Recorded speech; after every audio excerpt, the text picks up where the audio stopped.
ഒട്ടനവധി മാറ്റങ്ങൾ ഉടലെടുക്കുന്ന സംസ്ഥാനം തന്നെയാണ് ഒറീസ.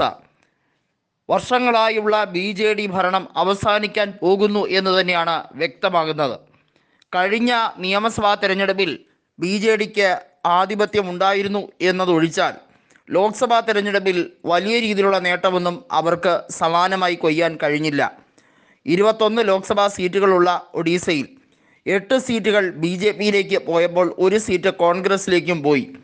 അതായത് BJDക്ക് പരമ്പരാഗതമായി ശക്തിദുർഗം എന്ന് പറയുന്ന കോട്ടകളെല്ലാം തന്നെ പൊളിഞ്ഞു എന്ന് തന്നെ പറയേണ്ടി വരും.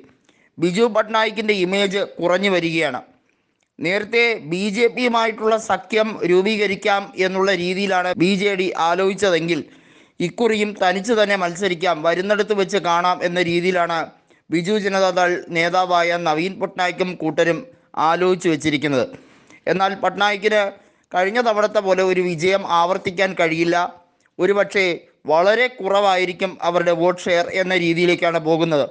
BJP ക്രമാതീതമായി സീറ്റുകൾ വർദ്ധിപ്പിക്കുന്നു എന്നതും അവിടെ അധികാരം പിടിച്ചെടുക്കാൻ വേണ്ടി കേന്ദ്രമന്ത്രിയായ അശ്വിനി വൈഷ്ണവ് പലതവണയായി ശ്രമിക്കുന്നു എന്നുള്ളതും എടുത്തു പറയേണ്ടതാണ്. നിലവിൽ കേന്ദ്ര റെയിൽവേ മന്ത്രിയായിട്ടുള്ള അശ്വിനി വൈഷ്ണവിനെ മുഖ്യമന്ത്രി സ്ഥാനാർത്ഥിയാക്കി BJP അവിടെ നിർണായകമായ നീക്കം നടത്താൻ ശ്രമിക്കുമ്പോൾ BJDക്ക് അത് വലിയ വെല്ലുവിളി തന്നെയാണ്. BJPയും BJDയും തമ്മിലുള്ള നേർക്കുനേർ പോരാട്ടമാണ് ഒറീസയിൽ കാണുന്നത്. അതിനാൽ തന്നെ കോൺഗ്രസിൻ്റെ വോട്ടുകൾ എങ്ങോട്ട് എന്നുള്ള രീതിയിൽ കാര്യങ്ങൾ വരുന്നുണ്ട്. കോൺഗ്രസിൻ്റെ പിന്തുണ ചില പ്രാദേശിക തലത്തിലെങ്കിലും BJD നേതാക്കൾ ആവശ്യപ്പെട്ടിട്ടുണ്ടെങ്കിലും കോൺഗ്രസ് ഒറ്റയ്ക്ക് നിൽക്കാനാണ് തീരുമാനിക്കുന്നത്. തൂക്കുമന്ത്രിസഭയായാൽ മാത്രം BJDയെ പിന്തുണയ്ക്കാം എന്ന രീതിയാണ്. കാരണം വർഗീയതയെ ഒരു രീതിയിലും പ്രീണിപ്പിക്കാൻ കോൺഗ്രസിന് ആഗ്രഹമില്ല.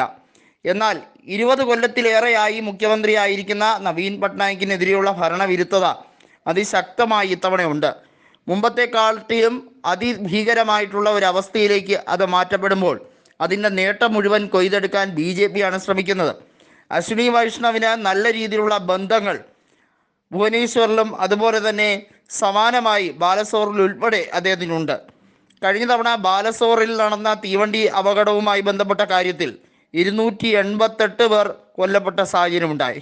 അന്ന് രക്ഷാപ്രവർത്തനം ഉൾപ്പെടെയുള്ള കാര്യങ്ങൾക്ക് അദ്ദേഹം നേരിട്ട് വന്നു എന്നുള്ളത് മാത്രമല്ല, അദ്ദേഹം ശക്തമായി തന്നെ കൈമൈ മറന്നുകൊണ്ടുള്ള പ്രവർത്തനം നടത്തി. അത് ഒരു മേന്മയായി, അതുപോലെ തന്നെ അവരോടൊപ്പം നിൽക്കുന്ന ഒരാൾ എന്ന രീതിയിൽ കൊണ്ടുവരാൻ വേണ്ടിയുള്ള ചിത്രീകരണം ഉണ്ട്. അതൊക്കെയാണ് മോദി കൃത്യമായിട്ടുള്ള ഒരു സ്ട്രാറ്റജി ആക്കുന്നത്. അതേസമയം BJDക്ക് കഴിഞ്ഞ തവണത്തേതുപോലെ ഇത്തവണ ഒരു ഇലക്ഷൻ മാനിഫെസ്റ്റോയോ സ്ട്രാറ്റജിയോ ഒന്നും അവതരിപ്പിക്കാൻ കഴിയുന്നില്ല എന്നുള്ളത് അവരെ സംബന്ധിച്ച് ഏറ്റവും നിരാശാജനകം തന്നെയാണ്. അതൊരുപക്ഷെ അവർക്ക് തെരഞ്ഞെടുപ്പിൽ തിരിച്ചടിയാകുമോ എന്നുള്ളതാണ് കാത്തിരുന്ന് കാണേണ്ടത്.